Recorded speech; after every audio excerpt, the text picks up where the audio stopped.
May the Force be with you. There'll be no negotiating.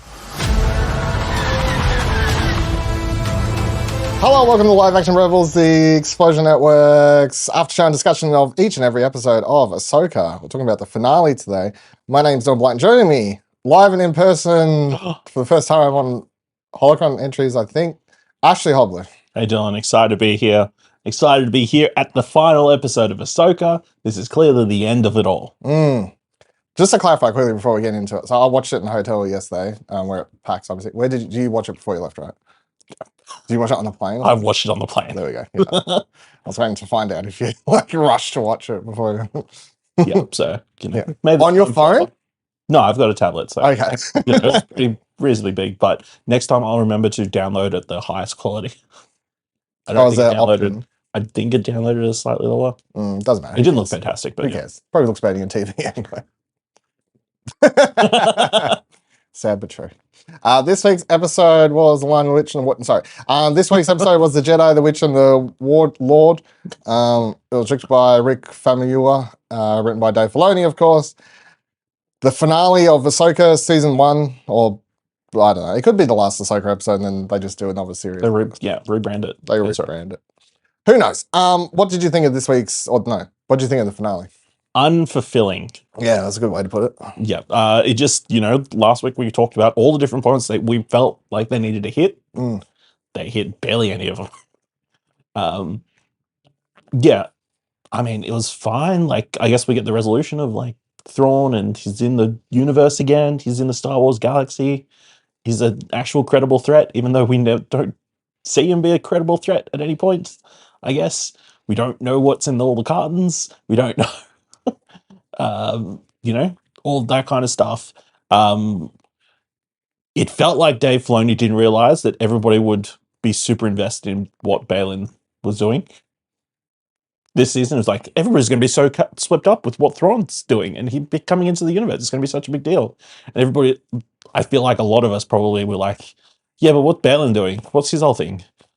He's just going to stand on Mount Rushmore? Is that what he's doing?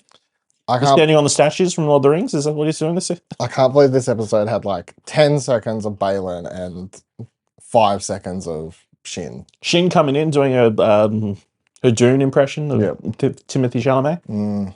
Or whatever those people do. Yeah, I don't know. We'll find out in next year, whenever. 4 or 5 years, whenever they get around to continuing. Yeah. Yeah, I didn't like it. I gotta be honest. Like, I found it really weird. I've seen a lot. Like, I was scrolling through Twitter before, and I just saw Arjun gave episode 9, and I can't. I was like, in what world is that episode TV? I mean, I can understand. Like, some people, they'll be like, they gave me lightsabers. They gave me sword fights. There was blasters. Dylan, there was zombie stormtroopers. And apparently that was cool for people. For me, I'm thinking that's not scary at all because they can't bite you. If they can't shoot properly, how are they going to bite properly, I know the joke is in Star Wars, they can't shoot at anything. They had a stationary ship. And they still missed. Although, to be fair, in those shooters, you do shoot several times before you actually get to it. But yes. I feel like the episode is, if all you want out of Star Wars is cool lightsaber stuff, there you go. There's Ahsoka season for you, But like the most interesting stuff, as we've mentioned several times now, was like Baylan and him standing on top of so the statues of the father, the daughter, and the son. He's standing on the statue of the Mortis gods, which is one of the wildest things that's ever been put. Okay, so it was an actual thing that he was standing on.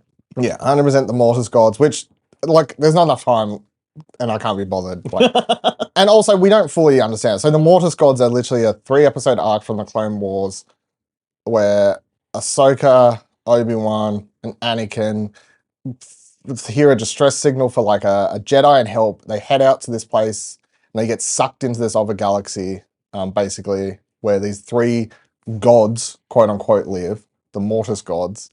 Ahsoka dies, like full on dies in this episode.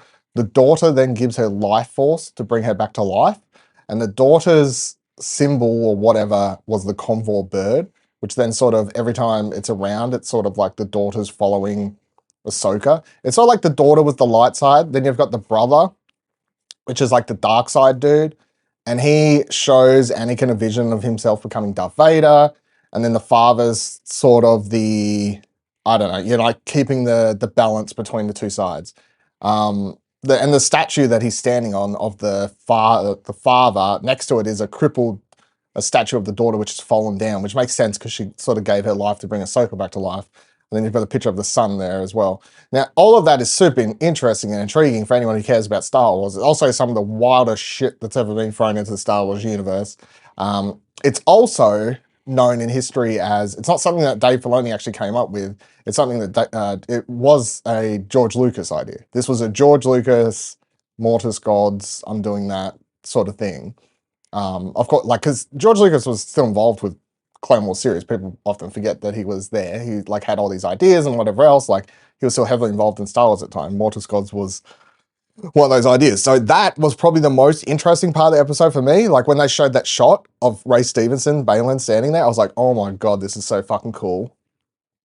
I don't know what this means, but I'm like, yes, please. Like, let's do this.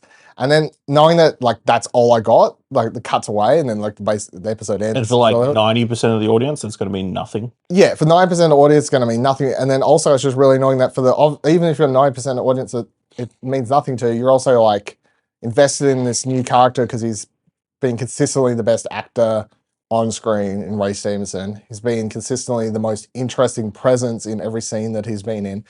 And he is, unfortunately, of course, passed away earlier this year. So it's like, there's so many levels of just like disappointment. It fucking sucks. Because like, not only is he so good as that character, but now I'm like, we're not going to get more of that. I assume they'll recast him, but it's like, but we're not going to get Ray Stevenson. No, and it's such a whatever. big boots, like, and he was doing such a good job as that version of that character. So that's like so disappointing. Yeah. And then everything else in the episode I pretty much didn't care about. Like ultimately, I found. And it's not that I don't care about these characters. Like, I just want to like continue to make this clear. I like Ezra. I think the casting of Ezra's great. Don't really care. Like that scene between him and Hera didn't really do much for him for some reason. Like just missed something. It's because they cut before they hugged. Yeah, him and Chopper, that was a cool bit. Like Chopper, Chopper recognized him. Chopper recognized him straight away. I like that. Like him like running over. Oh, that was sort of cool. I like that. The fights and stuff were fine. You've got the choreography was decent. There was that one wide shot side on where they did like at least a few trades back and forth, which was well put together. I think it mirrored like their fight first from fight. The Mandalorian. Yeah. But I'd say the fight was none of the action in this was as good as their fight in that episode because it was more focused, I felt. Especially once you start throwing in zombie stormtroopers coming in and so yeah, just sort of, I don't know, a little bit disappointing, I'd say. My other frustration is this episode just like told you a bunch of stuff. Like one, we never get to see Ezra find out that she came with Thrawn. Yeah. You know, and apparently he was fine with it. He's like all on board. It's like, yeah, this threat that I sacrificed my life to get to the other side of the universe away from everybody, you're just going to get them to come back. It's fine. You know, with a bunch of zombie stormtroopers. It's all good, fine and dandy. I'm fine with that. And then Hu Yang just gives up the information about why as Ahsoka and Sabine were at odds for so long. You know? Randomly. Yeah. Just because he asked. You're waiting all season. It's like, what, boy, you know, we're going to get a flashback. We're going to see some sort of... Nope. You know, it's just Mandalore. Fucking Mandalore. Always fast. It's either Tatooine or Mandalore. There's the problem of... I feel like there was something else that upset me towards the end, but... I mean, there was a lot. I mean, But there were cool moments. I love the Ezra, Sabine, like, I'll throw you, you pull. And then, you know, that was a cool moment. Fake out with her, just starting to stay. Yeah. I mean, that's an interesting choice, to have these two prominent characters separated from everybody, I guess, and Ezra going the other way. I mean, it's the opposite. Rebels ends with Ezra going to another galaxy, and then Ahsoka series ends with Ezra back in the galaxy. Everyone Yeah. else stuck somewhere. That was the other thing. I like Harry didn't ask about Sabine. It's like, where are they? Okay. That's disappointing because Mary Elizabeth Winstead is really good, but She's been yeah, good, but yeah, again, like I just don't know. and again, she didn't say his name. No. Someone else did though. Sabine this time. So I got that. I got someone to say his name at least. Yeah, full name. Yeah. Yeah, I just don't. I'm like constantly at odds where I'm like, I don't know, like, am I not the audience? But I'm like, I am the audience though. Like, surely I should be the audience. Like, I'm the Rebels, Clone Wars fan. I'm the Ahsoka's my favorite character. Yeah. Like, the name thing should be automatically changed, but obviously the Star Wars audience is so divided. Like, the fact that we've got Rise of Skywalker and Last Jedi that no one can agree on which way they feel about it. I mean, anything can be anybody's favorite or I saw thing. James Woods, our favorite Star Wars hot take tweeter, tweet something so hot, but I agree with it, honestly. And this is a very hot take. Ahsoka's my favorite Star Wars character, right? So reclarify that before I say this. Tweet from James Woods. Hey, I think I'd rather watch Rise of Skywalker than Ahsoka. I don't know if I go that far. I think I would, and I still think that's pretty trash. Like, if I had to rewatch something, I'd rewatch that probably.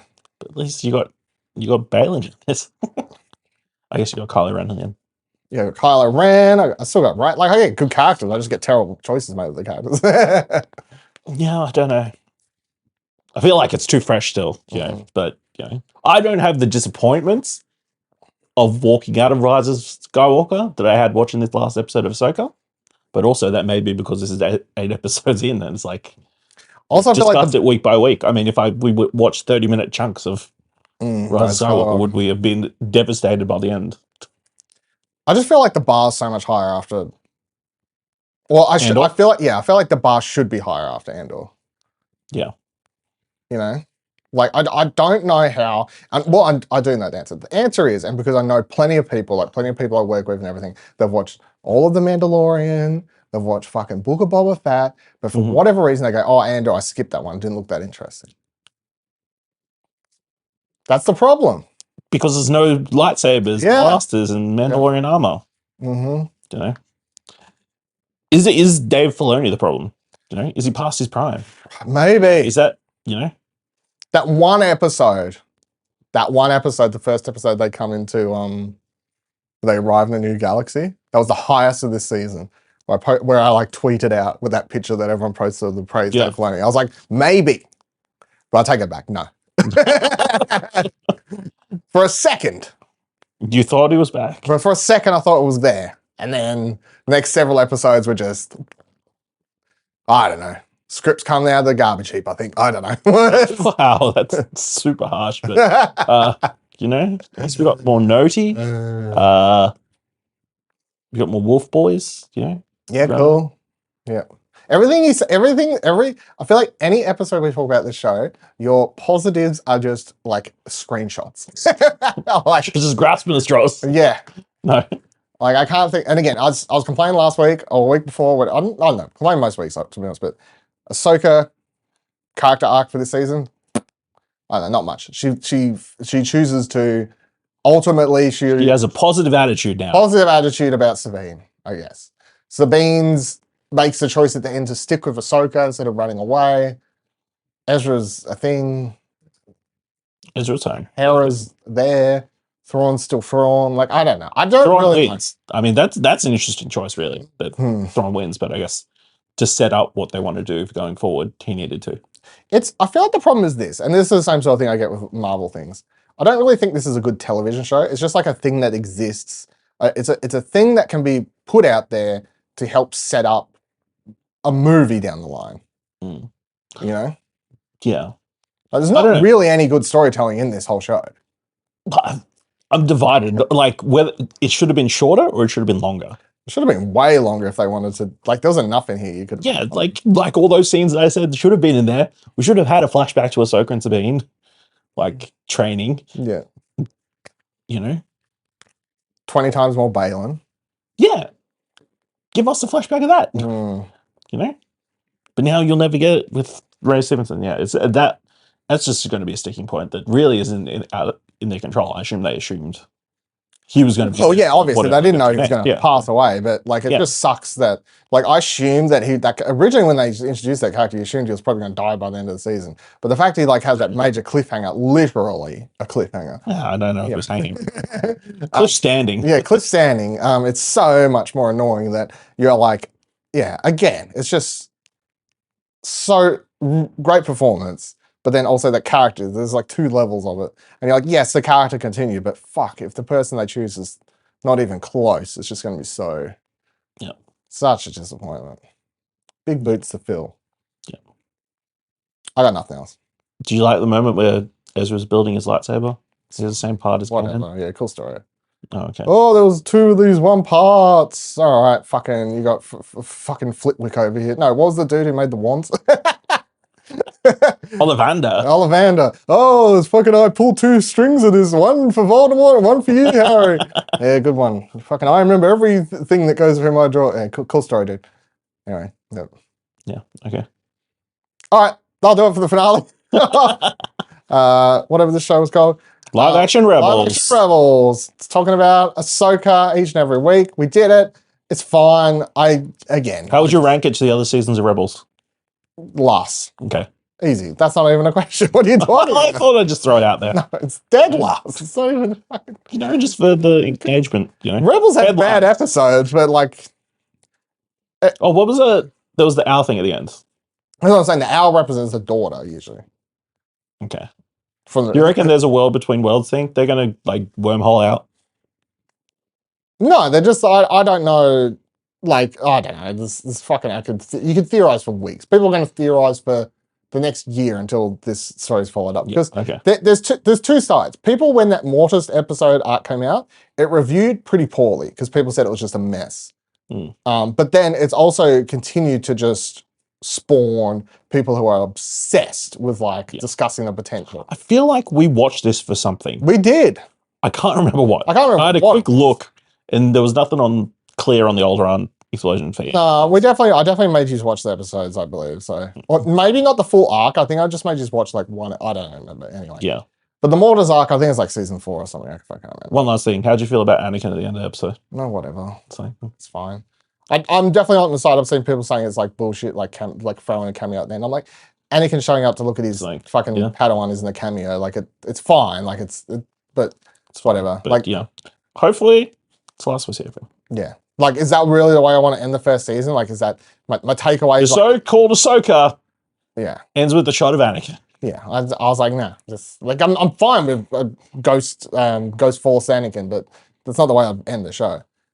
All right. Follow us on X if you'd like. Go to explosionnetwork.com/Twitter. You can do that. Go to explosionnetwork.com/Discord to talk to us on Discord if you'd like. We'll be back with more Holocron entries for...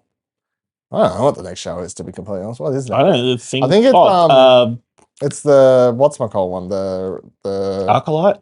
Yeah, I think or Skeleton Key, one or the other. It's one of the others, yeah. Skeleton Key or Acolyte, whichever one they decide to put out. Skeleton Crew, probably. Skeleton Crew, that makes more sense. One of those ones, which both sound really exciting, so I'm good for some... I mean, the one person that is not involved. I mean, at this stage, yeah, I gotta be honest. Jon Favreau and Dave Filoni are just fucking bad eggs. Like, their name attached to their universe of Star Wars is... Maybe they're just stretched too thin, you know? No.